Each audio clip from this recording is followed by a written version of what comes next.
Dans cette vidéo, nous allons voir la voix passive. Alors d'abord, à quoi ça sert? Pourquoi on va utiliser la voix passive?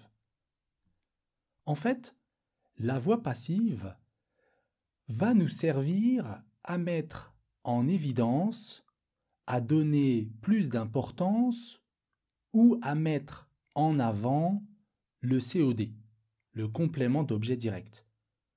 Par exemple, on a une phrase, on va avoir un sujet, un verbe et un COD. Dans la phrase, on met en avant le sujet. Eh bien, dans la voix passive, je vais inverser. Le COD, je vais le mettre en sujet et le sujet va devenir le complément d'agent. Donc l'objectif ici, c'est de mettre en avant le COD, le complément d'objet direct. Par exemple, le comptable rédige un rapport. Le comptable, c'est le sujet. Rédige, c'est le verbe. Un rapport, c'est le COD. Ici, on a la voix active. Le comptable rédige un rapport. À la voix passive, un rapport est rédigé par le comptable. Et dans cette phrase, un rapport est rédigé par le comptable. J'ai mis le COD, un rapport, je lui ai donné plus d'importance dans la phrase, je l'ai mis sujet de la phrase. Alors, comment on transforme une phrase de la voix active à la voix passive?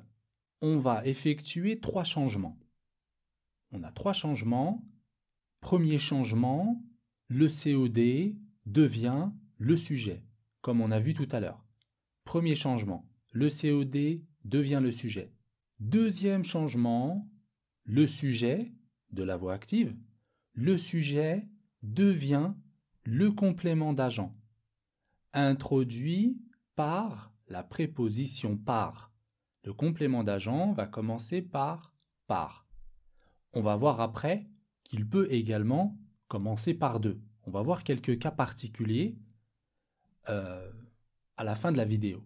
Et le troisième changement, le verbe de la voix active va être remplacé par l'auxiliaire être. L'auxiliaire être qui va être conjugué au même temps que le verbe de la voix active. Si à la voix active, j'ai le verbe qui est conjugué à l'imparfait, alors l'auxiliaire sera conjugué à l'imparfait. Alors on va voir 2 exemples dans un contexte professionnel. À la voix active, le chef de projet élabore le plan. À la voix passive, le plan est élaboré par le chef de projet. Deuxième phrase. L'entreprise lancera un nouveau produit. Un nouveau produit sera lancé par l'entreprise. Ici, vous remarquez que l'auxiliaire être est conjugué au même temps que le verbe de la voix active. Pour le premier exemple, quand j'ai dit « le chef de projet élabore le plan », élabore, on a le verbe élaborer au présent. À la voix passive, l'auxiliaire être, le plan est élaboré. On a l'auxiliaire être au présent, EST, est élaboré. La même chose pour la deuxième phrase. L'entreprise lancera un nouveau produit. Lancera, ici on a le verbe lancer au futur simple. L'entreprise lancera. À la voix passive, l'auxiliaire être va être également conjugué au futur simple. Et je vais dire un nouveau produit sera lancé. Vous voyez qu'ici, j'ai l'auxiliaire être conjugué au futur simple. Sera lancé. Alors maintenant, on va voir quelques remarques. Attention aux remarques, aux cas particuliers. Première chose, quand on passe de la voix active à la voix passive, le participe passé du verbe s'accorde avec le sujet. Il s'accorde en genre et en nombre. En genre, ça veut dire qu'il va s'accorder au masculin ou au féminin, et en nombre, c'est-à-dire au singulier ou au pluriel. Par exemple, ici une phrase à la voix passive. Les dossiers ont été traités en début de matinée.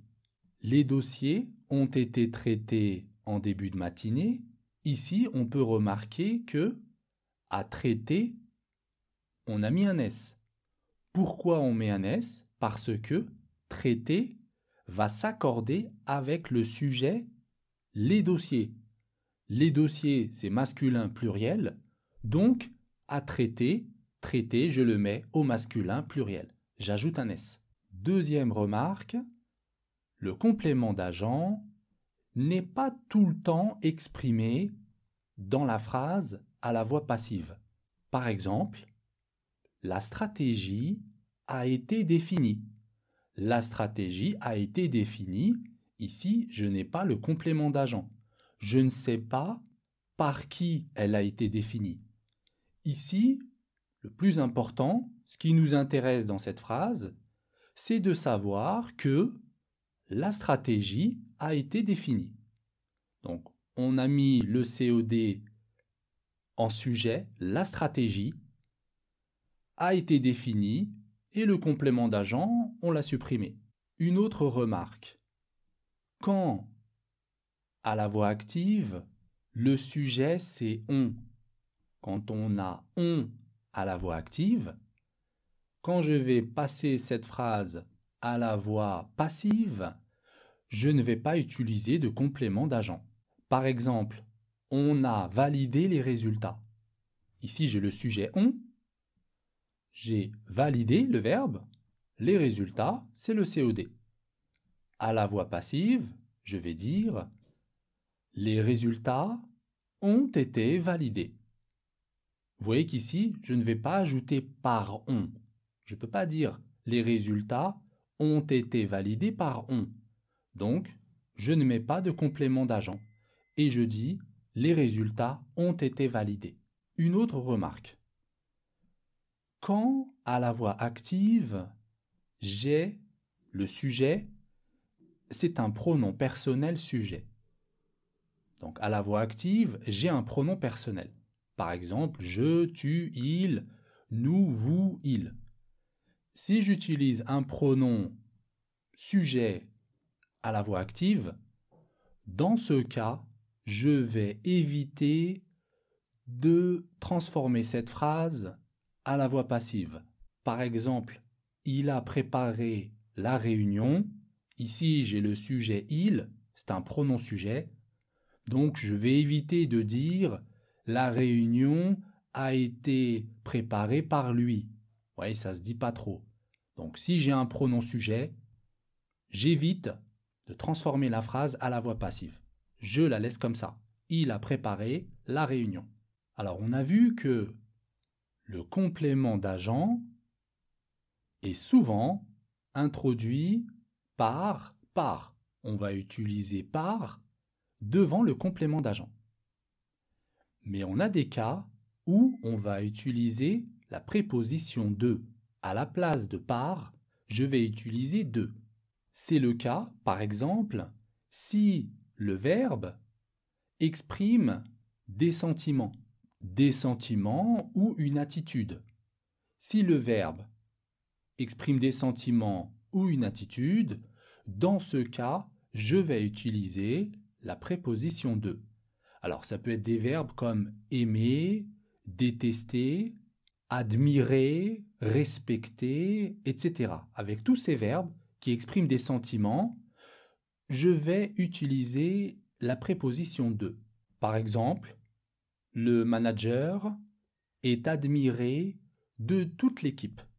Il est admiré de toute l'équipe. Là, j'ai utilisé de parce que on exprime un sentiment avec le verbe admirer. Le manager est admiré de toute l'équipe. Un autre cas, avec certains verbes. Avec des verbes qui expriment un état ou un sentiment, je vais utiliser la préposition de. Par contre, si j'exprime une action, dans ce cas, je vais utiliser la préposition par. Par exemple, la réforme est accompagnée d'une forte attente. La réforme est accompagnée d'une forte attente. Ici, on exprime un état, j'utilise de. Un autre exemple, le projet a été dirigé par la directrice technique.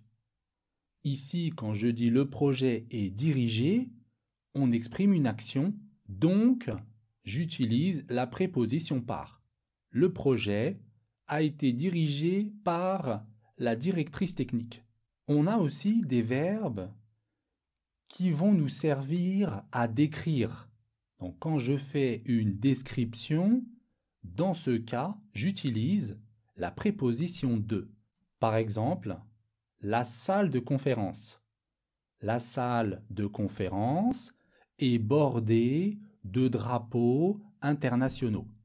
Bordée, c'est-à-dire que autour de la salle de conférence, nous avons plusieurs drapeaux internationaux. Ici, j'exprime une description, donc j'utilise la préposition de. Voilà, j'ai terminé avec la voix passive. Je vous donne rendez-vous pour d'autres cours, d'autres règles, toujours dans un contexte professionnel.